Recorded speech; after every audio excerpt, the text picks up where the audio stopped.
ये बार बार बीजेपी की सरकार में ही क्यों होता है? यहाँ भी तमाम बिल्डिंगों में आग लगी है और 4,000 ईवीएम का जलना कोई मामूली बात नहीं। जले कि जलाए गए। अब जलाए गए तो बाहर बात आएगी कैसे? जांच एजेंसियां इनकी मुट्ठी में है। तो ये पर्दा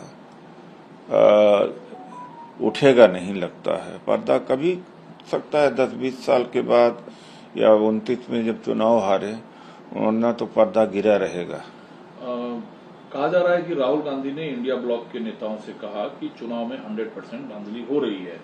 इस खबर से ये पता चलता है कि इंडिया ब्लॉक में जो बात राहुल गांधी कहते हैं उनसे इंडिया ब्लॉक के बाकी दलों के नेता सहमत नहीं होते हैं।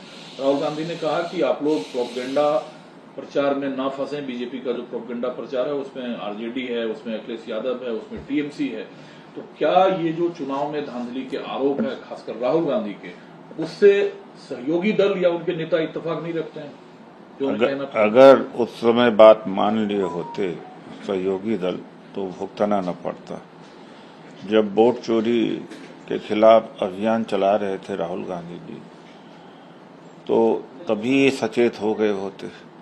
जब वोट काटे जा रहे थे तभी सचेत हो गए होते। रीजनल पार्टियों को तो लग रहा था कि ये सब बकवास की बातें हैं, अब तो मान जाना चाहिए। अब तो उनके ऊपर खुद आ पड़ी है। कांग्रेस के ऊपर तो पहले से आ पड़ी हुई थी। अब भी संशय रह जाएगा तो रीजनल पार्टियों का सत्यानाश हो जाएगा।